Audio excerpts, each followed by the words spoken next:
Olá! O objetivo desse vídeo é mostrar como realizar uma construção geométrica no software GeoGebra que represente a relação que pretendemos investigar, para em seguida formularmos uma conjectura e demonstrá-la. Na primeira etapa do vídeo, apresentaremos a seguinte tarefa. Qual a relação entre as áreas dos retângulos EFDH e EGBI da figura abaixo? Se por um ponto E sobre a diagonal, traçamos segmentos paralelos aos lados do retângulo ABCD, por que essa relação é válida? Para investigar essa relação, vamos utilizar o software GeoGebra. Vejamos. No software GeoGebra, nós vamos fazer essa construção aqui do lado direito, porque do lado esquerdo nós temos o enunciado da tarefa. A primeira etapa é encontrar um ponto no eixo das abscissas, que será o ponto A. Aqui com a ferramenta Novo Ponto. Ou ponto, dependendo da versão do GeoGebra que você está utilizando. A segunda parte, nós vamos encontrar a interseção entre os dois eixos. Basta clicar nessa ferramenta, interseção entre os dois eixos, e clicar aqui. Assim nós temos o ponto B. Vocês podem perceber que o ponto A e o ponto B da nossa construção correspondem ao ponto A e ao ponto B aqui da figura. Agora, nós vamos traçar uma reta perpendicular que passa pelo ponto A. Para isso, nós viemos aqui na ferramenta reta perpendicular, na quarta janelinha. Clicamos nela, assim ela fica ativa. Clicamos no ponto A e no eixo das abscissas. A próxima etapa é construir o ponto C, traçar um ponto C. Na verdade, criar um ponto C, aqui no eixo das ordenadas. Para isso, basta a gente vir aqui na ferramenta ponto, ativar ela e clicar no eixo das ordenadas. Assim nós temos um ponto C. Agora, nós vamos fazer o mesmo procedimento que fizemos com o ponto A. E vamos traçar outra reta perpendicular, que passe pelo ponto C e seja perpendicular ao eixo das ordenadas. Agora nós podemos já ver o formato desse retângulo, mas falta o quarto ponto, que é o ponto D, a interseção entre essas duas retas perpendiculares que nós criamos. Para isso, nós vamos novamente na interseção de dois objetos, ativamos a ferramenta e clicamos nas duas retas. Agora, nós podemos fazer o seguinte. Vamos construir esse retângulo. Esse retângulo, para construir ele, nós vemos aqui na ferramenta polígono. Na ferramenta polígono, nós clicamos nos 4 pontos, ordenadamente. E por fim, no primeiro ponto que a gente clicou, para fechar o retângulo. Feito isso, agora falta nós traçarmos a diagonal, que é dada por CA, né? É o segmento CA. Para construir essa diagonal, nós vemos aqui na ferramenta segmento, clicamos no ponto C, clicamos no ponto A. Assim nós temos a diagonal. Agora, vamos encontrar o ponto E, que pertence a essa diagonal. O ponto E, para criá-lo, nós vemos aqui na segunda janelinha, a ferramenta ponto, e clicamos sobre o segmento CA, sobre a diagonal CA. Agora, nós precisamos definir os dois retângulos da figura. Mas antes disso, vamos esconder essas duas retas e os eixos, que eles não vão ser mais utilizados. Porque, devido às suas propriedades, nós temos certeza que esse quadrilátero é um retângulo. Porque o ângulo ABC é um ângulo reto, o ângulo BCD é um ângulo reto, porque nós criamos uma perpendicular, o ângulo BAD também é um ângulo reto, porque foi outra perpendicular, e para completar o ângulo CDA também é um ângulo reto, que seria o ângulo que falta para fechar esse quadrilátero. Como os outros três são 90 graus, o quarto ângulo só pode medir 90 graus também. Ou poderíamos pensar em outras formas de justificar que esse ângulo tem 90 graus. Vamos primeiro então esconder essas duas retas. Para isso, nós vamos aqui na ferramenta exibir e esconder objeto, ativamos ela, clicamos nas duas perpendiculares e clicamos na ferramenta mover. Em relação aos eixos, nós clicamos aqui na janela de visualização, com o botão direito na janela de visualização, escolhemos a opção janela de visualização. Aqui na aba eixo X, nós clicamos no exibir eixo X, ele deixa de ser exibido. E na aba eixo Y, nós clicamos no exibir eixo Y, ele também deixa de ser exibido. Assim nós já temos o retângulo e o ponto E que pertence à diagonal. E esse ponto E é um ponto móvel nessa diagonal, ele não sai dela. Agora nós vamos fazer o mesmo procedimento, só que vamos utilizar retas paralelas. Vamos fazer uma reta paralela Vamos primeiro ativar a ferramenta reta paralela, e essa reta paralela ela vai passar pelo ponto E e será paralela ao lado CD. Poderia ser ao lado BA também. Assim nós criamos a primeira paralela. A segunda paralela também passará pelo ponto E e será paralela ao lado DA ou então ao lado CB. Vamos utilizar o lado DA. Clicando no ponto E e no lado DA. Assim nós já conseguimos, se nós escolhemos aqui a ferramenta mover, movimentar o ponto E e observar o que acontece. Os dois retângulos já estão definidos, mas nós precisamos definir o polígono que passa por esses 4 pontos, mas falta encontrar esses pontos também. Para isso nós vamos lá na interseção de dois objetos. Novamente vamos encontrar a interseção das retas com os lados. O primeiro que aparece é o ponto F.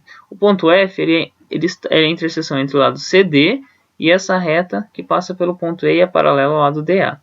Para isso nós clicamos na reta e no lado CD. Aí temos o ponto F. Depois o ponto G. Ele pertence ao lado CB e é paralelo ao lado CD. Então nós clicamos lá na reta que nós construímos e no lado CB. Aí nós temos o ponto G. Depois nós temos o ponto H. O ponto H é a interseção entre o lado DA e essa reta que nós criamos paralela. Então clicamos na reta e no lado DA. E por fim o ponto I, que é a interseção entre essa reta e o lado BA. Assim nós temos os 4 pontos. Agora nós podemos definir os dois polígonos, que serão os dois retângulos que nós queremos investigar a relação entre as áreas deles. Para isso nós vamos novamente na ferramenta polígono e clicamos nos 4 vértices, por fim clicando no primeiro novamente para fechar o retângulo. Em seguida nós podemos esconder essas duas retas também. Lá na ferramenta exibir e esconder objeto e depois clicando na setinha mover. Agora, conforme nós movimentamos o ponto E, nós vemos que esses dois retângulos, eles também vão se modificando. E a nossa ideia é verificar o que acontece com as áreas. Para isso, vamos calcular a área usando o GeoGebra. Ele tem uma ferramenta que já diz para a gente qual que será a área. A ferramenta está aqui na oitava janelinha aqui, é a quarta ferramenta, a área. Aí clicamos no polígono. E depois clicamos, essa área que ele encontrou foi a área do CBAD, ou seja, do retângulo maior. Só vou deixar ele em posição absoluta na tela para eu colocar em qualquer lugar. Mas nós queremos a área dos dois retângulos menores. Para conseguir fazer isso, vamos exibir a janela de álgebra, que fica mais fácil. Aqui no quadrilátero, vocês podem ver que nós temos o polígono 2 e o polígono 3. E esse número 6.24 é a área dos dois retângulos. Mas vamos exibir elas aqui na janela de visualização. Para isso nós vamos ativar a ferramenta área, clicamos no polo 2 e no polo 3. No polo 3 também. No polo 3. As duas áreas foram exibidas. Agora a gente já pode fechar a janela de álgebra. E vamos clicar com o botão direito sobre essas ferramentas e colocar a posição absoluta na tela. Assim nós podemos analisar em separado. Ponto H. Vamos parar para pensar. Aqui nós temos a área do FEHD. FEHD é esse retângulo aqui. E a área do GEIB. GEIB. Se a gente for parar para pensar, são os mesmos retângulos que nós temos que analisar a área. A única diferença é que a ordem dos vértices está escrito diferente. Mas a gente consegue arrumar isso também. Ao movimentar o ponto E, as áreas elas se modificam. Mas se nós pararmos para analisar, elas serão sempre as mesmas. Dá a impressão, né? Então eu vou pensar em outros casos aqui. A área igual a 3, a área igual a 3,15, a área igual a 6,25, conforme o ponto E se mexe. Então, podemos pensar, elas sempre serão iguais. Mas como vamos ter certeza disso? É por meio de uma demonstração que nós vamos fazer agora. Continuando aqui.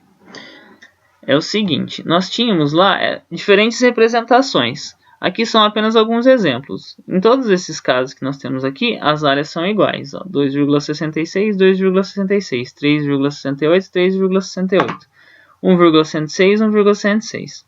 e a posição do ponto E foi diferente nos 3 casos. As áreas são diferentes de caso para caso, mas relacionando o retângulo EHDF e o retângulo BIEG, nós temos que as áreas sempre eram iguais, né? A área de um e a área do outro. Vejamos o que a gente pode pensar agora. Para demonstrar, nós podemos dividir esse retângulo maior, o ABCD, em 6 regiões. Região 1, dada por esse triângulo CFE. A região 2, dada pelo retângulo FDHE. A região 3, que seria o triângulo EHA. A região 4, que é o triângulo CGE. A região 5, o retângulo GEIB. E a região 6, que é o triângulo EIA. Os 4 triângulos são triângulos retângulos, que são divididos aqui pela diagonal AC. Realizando essa divisão, nós podemos observar que a região I é igual à região 4. A região 1, perdão, é igual à região 4. Porque são triângulos retângulos, eles estão divididos por uma diagonal. E se eu unir os dois triângulos retângulos, eu teria um retângulo. Eu consigo mostrar que eles são congruentes, logo essas duas áreas serão iguais. O mesmo acontece com a área 6 e a área 3. Agora, falta analisar o que acontece em relação à área 2 e à área 5. Na verificação que nós fizemos no GeoGebra, elas pareciam ser sempre iguais. É o que nós veremos agora. Nós temos também que os triângulos ACD e ABC são congruentes. ACD, ACD, que são os triângulos maiores. E o triângulo ABC, eles são congruentes, que são os triângulos decompostos por essa diagonal, se nós consideramos o retângulo maior. E por eles serem congruentes, eles possuem a mesma área, que é dada por... Ela é a soma do triângulo ACD, é a soma da região 1 com a região 2 e a região 3. E do triângulo ACB, da região 4 com a região 5 com a região 6. Assim, nós conseguimos subtrair as áreas 1 e 3 do membro esquerdo e 4 e 6 do membro direito, uma vez que elas são iguais, porque nós já vimos nessas duas igualdades aqui. Dessa forma, nós vamos obter o seguinte, que a região 2 é igual à região 5. Bom, vejamos se isso é verdade. Na hora que nós subtraímos a região 1 e 3 do lado esquerdo, nós também subtraímos a região 4 e a região 6 do membro direito. Mas a região 1 e a região 4 são iguais, então eu retirei a mesma região dos dois lados da igualdade. E como a região 6 e a região 3 também são iguais, eu retirei a mesma coisa dos dois lados. Aí restou apenas essa igualdade. Assim, nós temos que a área do retângulo EFDH e a área do retângulo EGBI são iguais, independente da posição do ponto E, porque o ponto E poderia estar em qualquer lugar aqui. Bom, nesse vídeo, a ideia era conseguir realizar essa demonstração e essa investigação no software GeoGebra. Obrigado pela atenção.